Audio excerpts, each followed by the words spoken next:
America अगर चाहता तो जिस तरह से इजराइल का युद्ध विराम करने का प्रयास किया गया, इसी तरह से यूक्रेन के युद्ध विराम का भी प्रयास किया जाता। वहां पे क्यों किया गया? क्योंकि वहां पे अमेरिका का अपना खर्चा हो रहा था, उसको पैलेस्टाइन से कहीं कुछ मिल नहीं रहा था। इसीलिए लड़ाई रोकना अमेरिका की मजबूरी थी, क्योंकि वहां खर्चा था। यूक्रेन का मुद्दा अलग है और इसकी चर्चा हम करेंगे। इसलिए दोस्तों, इस वीडियो को अंत तक देखिएगा और इस चैनल को सब्सक्राइब करिए और सपोर्ट भी करिए। आज जो हम बात कर रहे हैं दोस्तों, सबसे इंपॉर्टेंट बात यह है कि आफ्टर ऑल अमेरिका को इस यूक्रेन की लड़ाई से फायदा क्या हो। दो तीन चीजें हमें ध्यान रखनी हो। जब रशिया ने स्पेशल मिलिट्री ऑपरेशन शुरू किया था तो रशिया पे बहुत सारे सैंक्शन लगाए गए, और अगर आप देखें जो सबसे बड़ा सैंक्शन ये था कि आप रशिया से एनर्जी नहीं खरीदेंगे। तो कहां से खरीदेंगे, किसका फायदा हुआ, ये देखेंगे। जब यूक्रेन पे लड़ाई हुई तो स्थिति ये थी कि पूरा नेटो यूक्रेन के साथ था। अब हथियारों की सप्लाई कौन करेगा, उसका खर्चा कौन उठाएगा? क्योंकि अमेरिका का तो बॉर्डर लगता नहीं है यूक्रेन से, ना रशिया से, तो खर्चा कौन उठाएगा? आपको भी लॉजिकली बात समझ में आएगी। इसके अलावा जो बाकी उसके साइड इफेक्ट या पॉजिटिव इफेक्ट हुए हैं, उसकी भी चर्चा आज हम डिटेल में करने वाले हैं। सबसे पहली बात तो यह है दोस्तों कि जब से लड़ाई शुरू हुई है, अमेरिकन डिफेंस इंडस्ट्री के मजे हो गए। अभी तक यूएस की तरफ से करीब 65 से 70 बिलियन डॉलर के हथियार यूक्रेन को दिए गए अमेरिका की तरफ से। और आफ्टर ऑल ये पैसा किसने दिया? अमेरिकन टैक्स पेयर ने पैसा दिया डिफेंस इंडस्ट्री। तो फायदा किसका हुआ? ट्रंप और उनके दोस्तों का। किसकी कीमत पे? अमेरिका के नागरिकों की कीमत।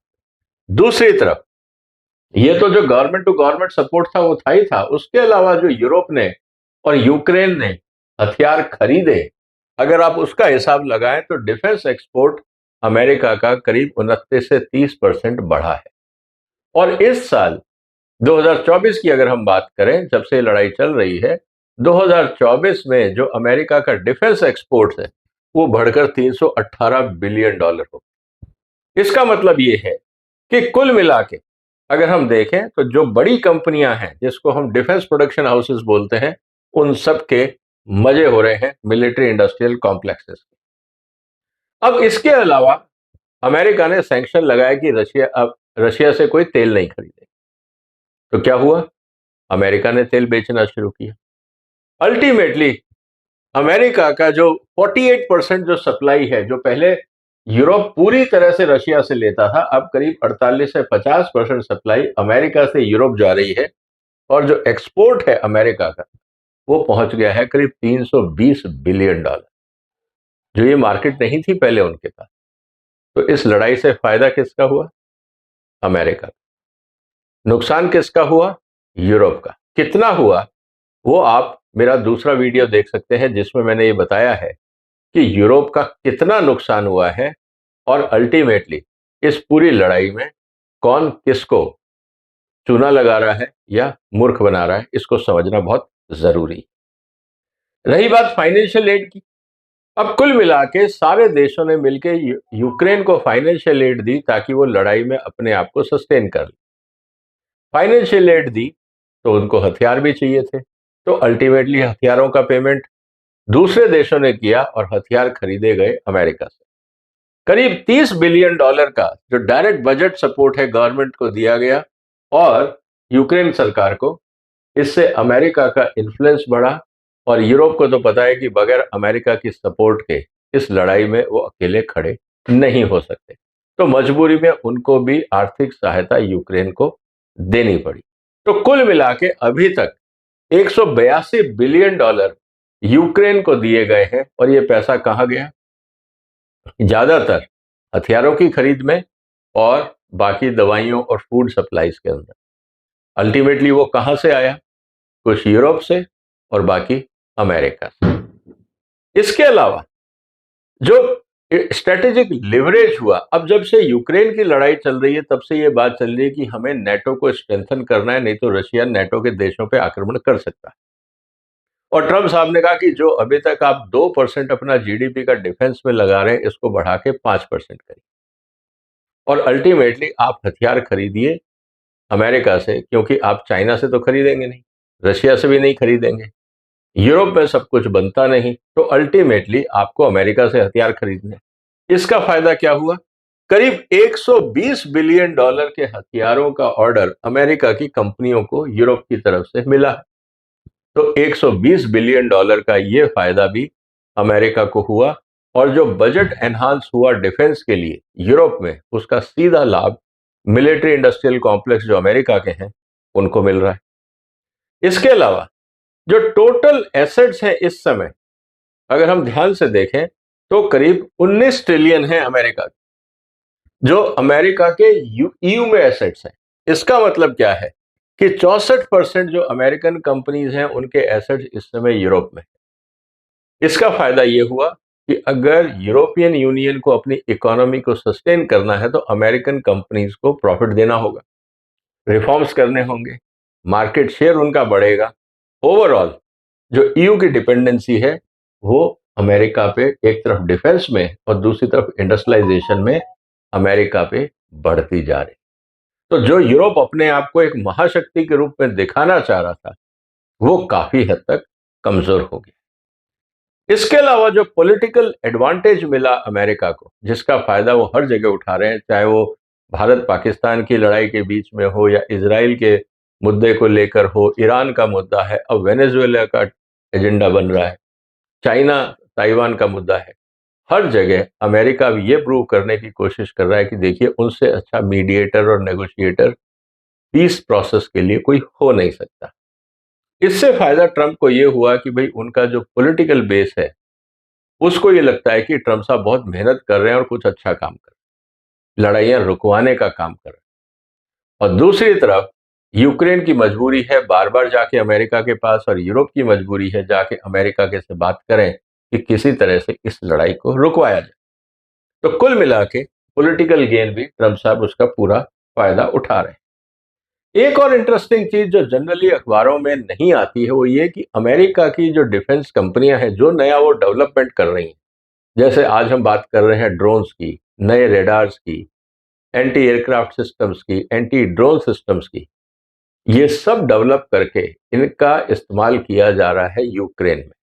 इसका मतलब ये है कि live demonstration and live field testing American कंपनियों को करने के लिए मौका मिल गया, और ये फ्री में मिल गया टेक्निकली, क्योंकि इनको खरीदने के लिए पैसा तो यूक्रेन या यूरोपियन यूनियन दे रहे हैं, चाहे वो डेवलपमेंट स्टेज में हो, और अमेरिकन कंपनीज उनका इस्तेमाल करवा रही हैं यूक्रेन में, और उससे उनको टेस्ट रिजल्ट्स मिल रहे हैं कि इसमें अभी क्या और सुधार करना है, क्या कमियां हैं, दूसरों के पैसे पे अपना खर्चा नहीं हो पा रहा।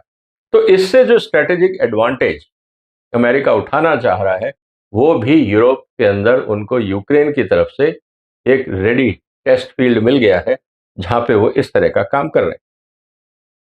इसके अलावा जो डिप्लोमेटिक गेन है, सैंक्शंस को लगाना, उसके अमेरिका शर्तें तय करता है और यूरोपियन यूनियन को फॉलो करना पड़ता है।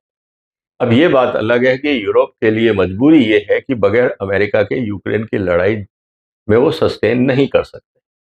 दूसरी तरफ मजबूरी ये है कि अपनी ही इकोनॉमी को यूरोप को बर्बाद करना पड़ा, और कितना भयंकर नुकसान हुआ है यूरोप का, आप मेरे यूरोप वाले वीडियो को देखिएगा, वहां कैलकुलेशंस आपको सारी मिल जाए। इसका फायदा यह हो रहा है कि जब यूरोप वीक हो रहा है तो अमेरिका का लिवरेज बढ़ रहा है, और यही तो ट्रंप चाहते थे कि अमेरिका एक सुपर पावर बने और बन के खड़ा रहे। इसके अलावा जो इकोनॉमिक डाइवर्जन है इस पूरे प्रोसेस के अंदर, इससे बेनिफिट ये हो रहा है कि जब यूरोप कमजोर हो रहा है तो इसका कॉम्पिटिटिव एडवांटेज अमेरिका को मिल रहा है। अमेरिका की तरफ से एक्सपोर्ट बढ़ के यूरोप में जाएगा, क्योंकि वहां एनर्जी कॉस्ट बढ़ गई, लेबर कॉस्ट बढ़ गई, इंडस्ट्रीज काम नहीं कर रही हैं, तो अमेरिका की तरफ से मैन्युफैक्चरिंग होके प्रोडक्ट जाने लगे हैं अब यूरोप में।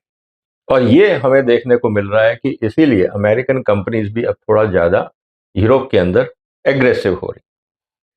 इसका मतलब यह है दोस्तों कि इस पूरे प्रोसेस में जो इंपॉर्टेंट डेवलपमेंट्स हुए यूएस के फेवर में, उनको इकोनॉमिक गेन हुआ, उनका स्ट्रेटेजिक गेन हुआ, उनको पॉलिटिकल गेन हुआ, उनको टेक्नोलॉजिकल गेन हुआ, जैसे मैंने कहा कि डिफेंस इक्विपमेंट्स की फ्री ट्रायल्स हो रही हैं एक हिसाब से, और डिप्लोमेटिक गेन, जिस तरह से सैंक्शंस और अलाइनमेंट्स बनाए जा रहे हैं।